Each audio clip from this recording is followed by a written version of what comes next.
చలికాలంలో మాత్రమే వచ్చే ఆహార పంట గోధుమ. మన దేశంలో అధికంగా ఉత్తర భారతదేశంలో సాగు చేస్తూ ఉంటారు. కానీ తెలంగాణలో చలి ఎక్కువగా ఉండే ఆదిలాబాద్, నిజామాబాద్ జిల్లాలో గోధుమని సాగు చేయటం కనిపిస్తుంది. గోధుమని నేరుగా విత్తి సాగు చేస్తారు. ఇప్పటికే విత్తిన గోధుమ 30 నుండి 45 రోజుల దశలో ఉంది. అయితే గోధుమ పంటలో పురుగుల ఉధృతి పెరిగిందని శాస్త్రవేత్తలు గుర్తించారు. వీటి నివారణకు చేపట్టాల్సిన సస్యరక్షణ చర్యలు ఇప్పుడు చూద్దాం.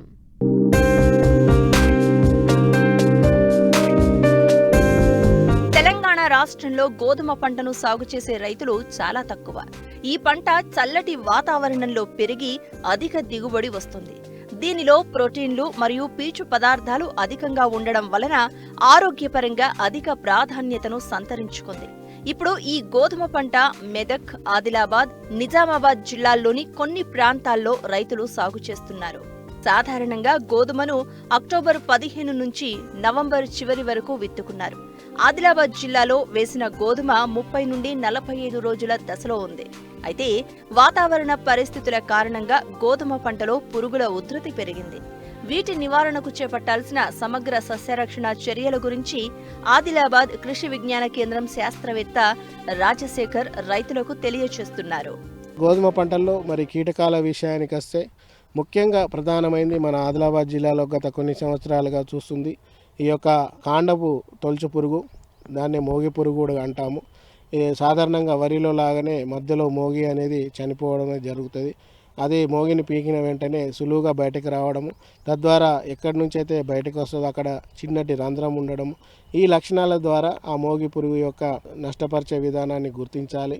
మరి ముఖ్యంగా ఈ యొక్క మోగి పురుగు నివారణకి 50 నుంచి 60 రోజుల దశలో క్లోరాంథినిప్రోల్ అనే మందు 0.3 మిల్లీలీటర్లు లేదా క్లోరోపైరిపాస్ 20 EC 2.5 మిల్లీలీటరు లీటర్ నీటికి కలుపుకొని పిచికారీ చేసుకుంటే ఈ కాండపు తొలుచు పురుగు లేదా మోగి పురుగుని కూడా నివారించుకోవచ్చు.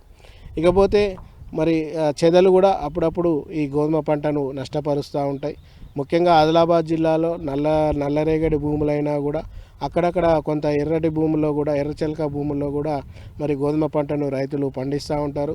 ముఖ్యంగా ఈ ఎర్రచెలక భూముల్లో ఈ యొక్క చెదలు అనేది ఆశిస్తూ ఉంటాయి. కాబట్టి మందుల కంటే ముందు ఈ చెద పుట్టలను కొల్లగొట్టి నివారించుకోవడం, అదేవిధంగా రాణి ఈగను కూడా గుర్తించి అది లోపల 2-3 ఫీట్ లోపట్లో ఉంటుంది కాబట్టి ఒక రోజుకి 50,000 పిల్లలను పెడుతుంది. కాబట్టి రాణి ఈగను కూడా గుర్తించినట్లయితే తద్వారా ఆ ప్రాంతంలో ఈ యొక్క చెదల్ని కూడా నివారించుకోవచ్చు.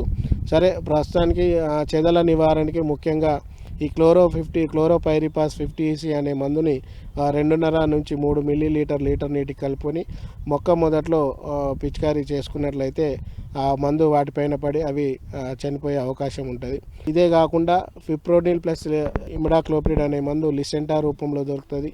అది కూడా 1 గ్రాము లీటర్ నీటికి కలుపుకొని ఆ వేర్ల దగ్గర ఉండే భూమిలో ఉండే ఈ చెదలపైన పిచికారీ చేసుకున్నట్లయితే ఆ చెదల్ని సమర్థవంతంగా నియంత్రించవచ్చు.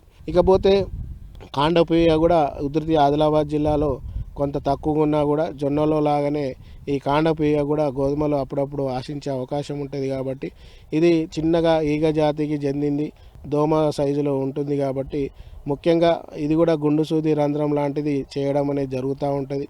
సో అట్లాంటి లక్షణాలు కనబడిన వెంటనే ముఖ్యంగా ఈ ఇమిడాక్లోప్రిడ్ అనే మందు 0.35 మిల్లీలీటరు లీటర్ నీటికి కలుపుకొని పిచికారీ చేసుకోవాలి. లేదా అంటే సైపర్మెత్రిన్ 1 మిల్లీలీటరు లీటర్ నీటికి కలుపుకొని పిచికారీ చేసుకుంటే ఈ కాండపు ఈగని కూడా నివారించుకోవచ్చు. అదేవిధంగా మరి వడగండ్ల వర్షాలు పడ్డప్పుడు ఈ ఉష్ణోగ్రతలు కానీ తేమలో కానీ మార్పులు వచ్చినప్పుడు పేనుబంక కూడా ఆశించే అవకాశం ఉంటుంది. కాబట్టి ఆ పేనుబంక సాధారణంగా అన్ని పంటల్లో లాగానే గుంపులుగా ఆకు కింది వైపు ఉండి కిరణజన్య సంయోక్రియ జరగక చేస్తుంది. కాబట్టి సో ఆ పేనుబంక విషయానికి వస్తే కూడా ఎసిఫేట్ 1.5 గ్రాములు లేదా అస్టామిప్రిడ్ 0.2 గ్రాములు లీటర్ నీటికి కలుపుకొని పిచికారీ చేసుకుంటే ఈ పేనుబంకని కూడా నివారించుకోవచ్చు.